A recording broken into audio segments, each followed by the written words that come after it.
Hello friends, welcome to our channel Exam Guruji. I hope you all are doing fine at your respective ends. Today we will move forward with some more phrasal verbs. But before moving, let's revise what we had studied in our part 2 of phrasal verb. We studied that ask someone out means to invite someone to come with you to a place such as a restaurant or to cinema, especially so as to start a romantic relationship. Basically जब आपको कोई पसंद आता है और आप उनको बाहर ले जाना चाहते हैं तो आप आस्क आउट का यूज़ करते हैं. And the second phrasal verb was look after somebody or something. That means to take care of someone or something by doing what is needed to keep them well and in a good condition. Basically किसी चीज़ की देखभाल करना. हमने ये भी देखा था कि आस्क आउट में जो ऑब्जेक्ट यूज़ करेंगे वो ह्यूमन ऑब्जेक्ट होगा और लुक आफ्टर के बाद ऑब्जेक्ट के रूप में कुछ पर्सन नेम भी आ सकता है और थिंग भी आ सकती है. Like look after my baby or look after my bike. Both are equally good. And the other thing was that we need to place the object after the phrasal verb look after. We cannot separate verb and the particle here. Now guys, let's see today's phrasal verbs. The first one is drop off something or somebody. It means to take someone to a place that they want to go to or to deliver something to a place, usually in a car, often when you are going somewhere else. तो दोस्तों drop of को दो situation में use कर सकते हैं. First one is कि आप जब किसी को छोड़ के आते हैं तो आप ड्रॉप ऑफ का यूज़ कर सकते हैं. जो सेकंड कंडीशन है वो है कि जब आप जहाँ कहीं और रहे हों लेकिन आपके दोस्त ने या किसी ने भी आपको एक पार्सल या कोई भी एक चीज़ दे दी है किसी एक पर्टिकुलर जगह पे देने के लिए, तो आप जब वो चीज़ वहाँ पहुँचाते हैं तो भी ड्रॉप ऑफ का यूज़ कर सकते हैं. For example, I dropped the parcel off at his house. Coming to the next phrasal verb, that is ring someone back.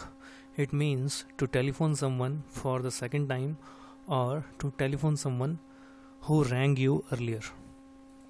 तो बेसिकली जब आप किसी को दूसरी बार कॉल कर रहे हो या फिर किसी दोस्त की आपको कॉल आई हो, आप उसे दोबारा कॉल करते हैं तो वहाँ पे हम रिंग बैक का यूज़ कर सकते हैं. For example, Ram called you while you are out, could you ring him back. दोस्तों यहाँ पे नोट करिएगा, कुड का यूज़ रिक्वेस्ट के लिए भी करते हैं. Friends, let's move to usage of these phrasal verbs. Here we have two set of statements.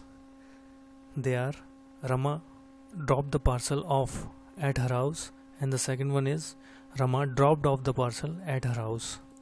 In the first sentence, the object is in between the verb and the particle of phrasal verb, and in the second one, it is after the phrasal verb. So friends, here both the sentences are correct. तो दोस्तों drop of को use करते समय हम object को पीछे भी लगा सकते हैं और इनके बीच में भी लगा सकते हैं. So remember, both drop off somebody something और drop somebody something off are correct usage. Coming to the next usage, I will ring back you later. दोस्तों जब हम फ्रेजल वर्ब रिंग बैक का यूज़ करते हैं तो ऑब्जेक्ट को हमेशा बीच में रखते हैं.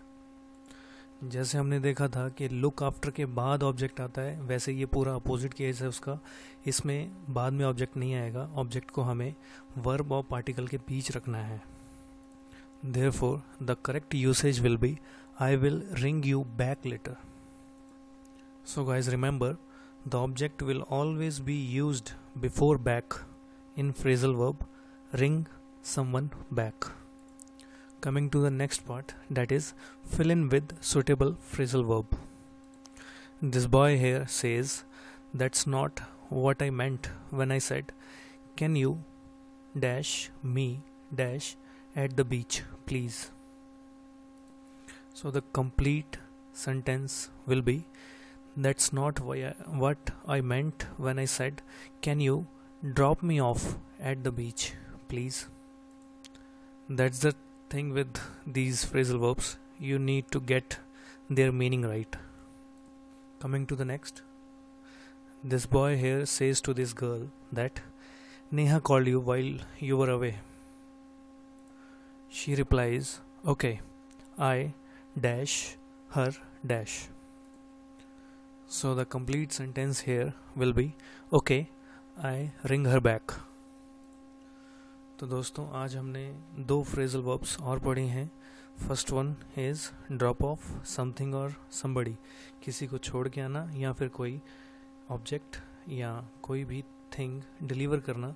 बेसिकली जब आप उस रास्ते पे नहीं जा रहे हो तब. ड्रॉप ऑफ में आप ऑब्जेक्ट को बाद में भी लगा सकते हैं और इनके बीच में भी लगा सकते हैं. Both are equally good. The second phrasal verb we studied here is ring someone back, जिसका मतलब होता है किसी को दूसरी बार कॉल करना, या फिर जब किसी की कॉल आती है तो आप जब उसे दोबारा कॉल करते हैं तब हम वहाँ पे रिंग बैक का यूज़ करते हैं. और फ्रेजल वर्ब रिंग बैक को यूज़ करते समय हमेशा ऑब्जेक्ट को इनके बीच में रखना है. So guys, that's all for today. I hope you have enjoyed this video और आपको कुछ नया सीखने को मिला होगा. हमने अभी तक जितनी फ्रेजल वर्ब्स पढ़ी हैं उनको आप रिवाइज करते रहिए ताकि वो आपको याद रह सकें. तो मिलते हैं अपनी नेक्स्ट वीडियो में कुछ और फ्रेजल वर्ब्स के साथ. अपना ख्याल रखिए. Thank you guys.